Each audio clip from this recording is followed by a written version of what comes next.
Hi everybody, this is Liz with 143 Handmade. Welcome, welcome. This is Sewing Sundays, and our project this year for 2024 is going to be a wonky improv Christmas quilt. I don't have any idea what it's going to look like in the end. I'm just kind of just winging it and letting my creativity flow this time. So what I've done here is I found this lovely piece of like foiled fabric, and I just cut a large square. I have no idea what the measurements are. I'm not going to be giving measurements throughout this because I really want you to just go into your stash and find what will work for you with what you already have and not worry about sizes. So what I did is I had this this Santa, and I went ahead and put him some muslin face to face, you know, on the right sides together, and some batting sewed around it, turned it so that way the batting was in the middle, and then top stitched it on with this lovely blanket stitch that I hope you guys can see really good. I'm pretty proud of how that one turned out. I haven't always had good luck doing the blanket stitch with my sewing machine, and I think this one turned out really good. But that does leave the batting, you know, not anchored in the middle, and this is, I think, 4-inch batting or something like that. What I mean by that is that on the package the batting says to anchor it every 4 inches or so. Well, this is much larger than 4 inches, so how I'm going to deal with that is I'm going to flip this over, and this snowflake fabric is just so adorable that what I'm going to do is I'm going to go ahead and just leave a generous 1/2 inch seam there, but I'm going to go ahead, you know, and cut this out so that way there's one less layer, and I have this chunk of this beautiful fabric to use in my other squares in various ways. My crumb quilting, you know, that's a decent size amount of fabric for crumb quilting. But so, and that's still anchored really well because that's still, you know, 2 layers of fabric and the batting that is holding that. So stability wise, it's going to be just fine. It does not need that layer. But I didn't want to attempt to cut that and then put this piece on. You know, that would have been way too difficult.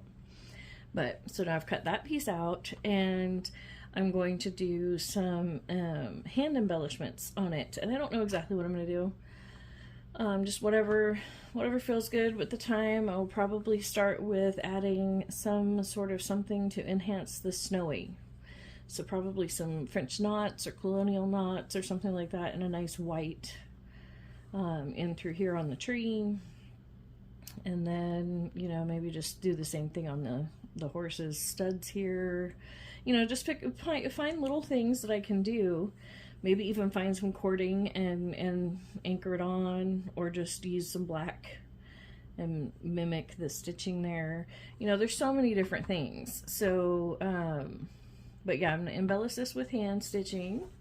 And then what I'm going to do next to it, and see, I'm still not even 100% sure if this is going to be like kind of medallion style where this is in the center and I just work everything out from it, or if I'm going to have this be at the base and then I'm just going to kind of work up from it. I've got a couple of different sketches and I haven't decided. But in either case, I am going to be using these lovely wonky Christmas trees. And there are a million different ways to do this. This is just, you know, one of a million. Here we go, grabbing my scraps. And so I think what I'm going to do with this one is, because see, this one I did with a crummy piece, which was super fun, and I am going to definitely pull out some more of my green scraps and do some more crumb trees. But see, this one I want it to be really tall, so I'm going to cut, this is going to be the height of it. Okay. So what I'm going to do is I'm going to take that same point, basically, but I'm going to go ahead and go all the way down. And that way I know I've got a straight line for cutting. I was going to be brave and try and do it without a ruler, but no. Need a ruler for the straight line. We're not using it for measurement. We're just using it for our straight lines. So I'm going to go ahead and leave the top. I have learned that I like to go ahead and leave the top a 1/2 inch, a little bit more than a 1/2 inch, because I can still a lot of times get the point, you know, when I'm sewing the fabric on, but then I'm not dealing with just a tiny point of fabric, you know. So now I'm going to go ahead and do this. There we go, nice straight line. And we've got this lovely tall tree. And then I can take this piece and I'm going to turn it this way. And I'm going to go ahead and cut another small one. And see, this is just one of many ways. We're going to be doing wonky trees in as many ways as I can find. This is just, like I said, this is just one that I have found so far. So there we go. We've got a couple of trees cut out. And then I've got some bits of my low volume white. Some of it's got the silver on it, and I'm going to go ahead and use that, incorporate that in, so that way it draws, because I don't have enough to do all of it in this this fabric, because with the silver on it, because I found it in the remnant bin, and so I'm just going to sprinkle it throughout, so that way it draws the eye throughout the blanket, you know, at least that's the idea. So here we go. I'm going to go ahead and sew this piece to this and this to one of the scraps that fits it. It doesn't really matter as long as it's long enough. Yeah, see, there we go. So I'll be right back. Okay, so just as an example, just to show you guys, I'm still learning too, you know. I kind of veered a little bit, and so the seam was super close to the edge, and so I just came back in from up here in the seam allowance and then gently crossed over it and brought it back out to where it was supposed to be. And see, when we flip this over, you're not going to notice that. There's not going to be any visible, you know, like crease or indentation or anything if you're careful and you do it well. So I'm folding that towards the green. So there we go. Now that's not going to have as you know, a super good peak on it, because I am also going to, you know, sew on another piece of fabric, but that's okay. Like, I don't mind that. That's enough of a point as far as I'm concerned. And now I'm just going to take my scissors and lop that off, and so now I have this piece still that I can sew onto the other side of this guy, this little guy. But you see, I don't worry about measuring anything. That's what I want you guys to take away from this. Is don't worry about measuring at all. You know, don't worry about measuring it. Don't worry about it being all perfectly straight or anything like that. Just go with it, and it will be great.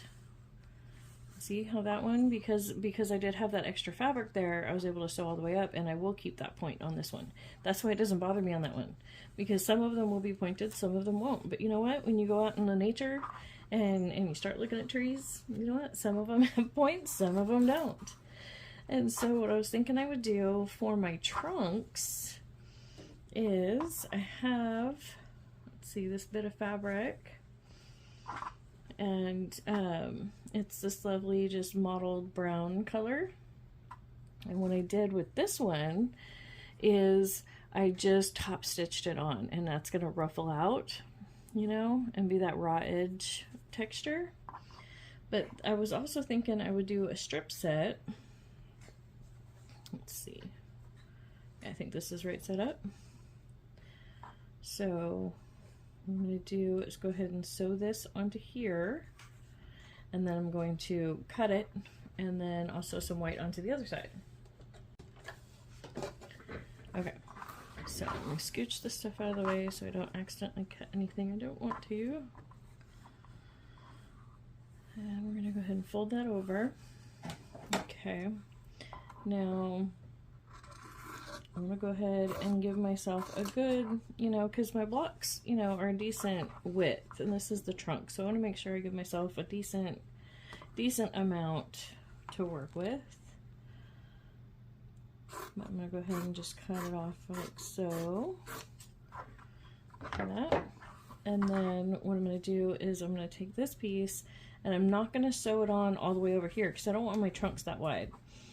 So I'm going to kind of wonkify it, and see, I want to go ahead and go with some super skinny trunks. So I'm going to go ahead and put that edge over it, just, you know, so I mean there will be just a little bit there. And then I'm going to go ahead and bring it out as far as this fabric will let me, which is about right there.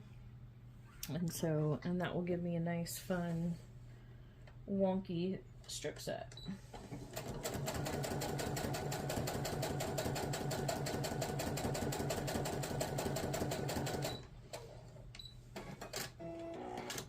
So, and then, okay, now see, here's a trick I learned from the lovely Darlene. I don't want to cut this piece off and then try and hold it and sew it. So what I'm going to do is right now, while it's still attached to the bigger piece, I'm going to take this small piece and anchor it on. And I'll show you how I'm going to trim that in just a second.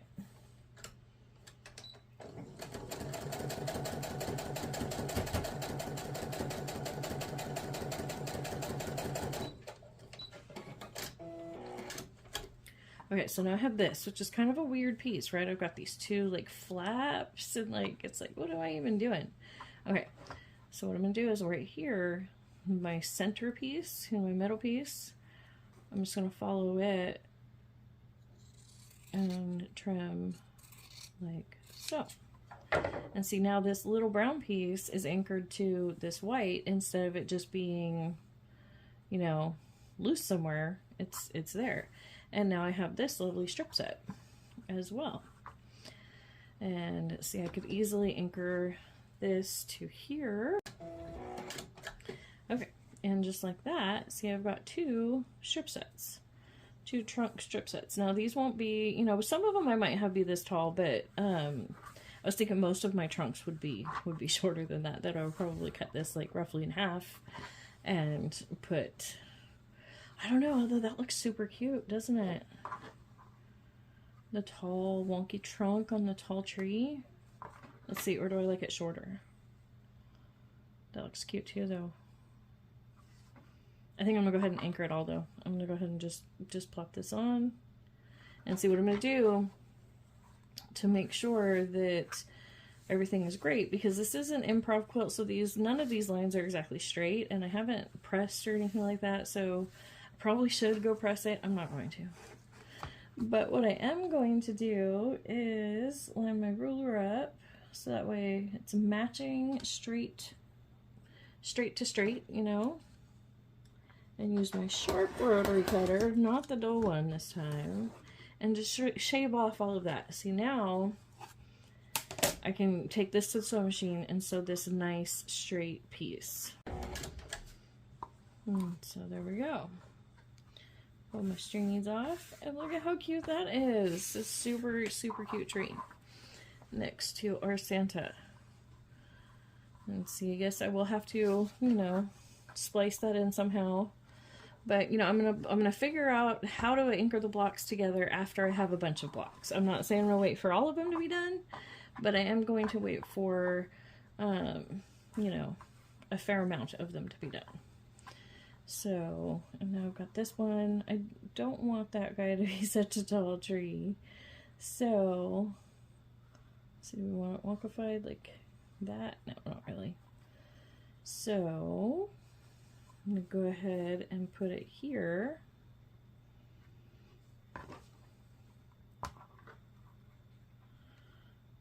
No. Just going to randomly plop it down somewhere in the center. That's what I'm going to do. Somewhere in the middles, and then I'm going to take my ruler and do the same thing and just trim this off. Now this is just improv wonkiness. I'm not an expert sewist. I'm going to make mistakes here, so some of what I'm doing is probably not going to work. So at some point, so just so you guys have fair expectations here.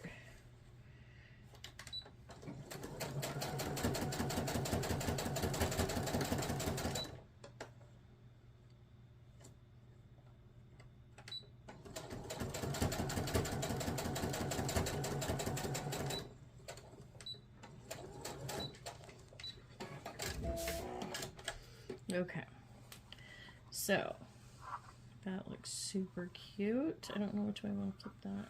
I think down. There we go. Yeah, that's the way it wants to flip. So, and I know this one's got all kinds of weirdness, you know, and so there's a couple of different ways that we could deal with that. First of all, I'm just going to take this and just roughly cut, so that way I have this stem, or not stem, trunk to add to something else. And so it's not quite long enough, because in order to splice in right here and fill this, the best way to do that, as far as I know, would be to just take a longer piece and say like this, and lay it across here like so, and, you know, sew that together and just trim this off. So, but for now I'm gonna go ahead and just leave it. I'm not gonna worry about it, trimming up blocks as we go. But thank you so much for joining me. And now we've got the three lovely wonky trees to go with our Santa. And I will make some more wonky trees this week, and I'm going to try and come up with another method. And well, not try and come up with another method. I will, just not, it won't necessarily be my creation, is all I meant by that. I will find another method, and next week we'll play with some more wonky trees. Thank you so much for joining me, and I can't wait until next time.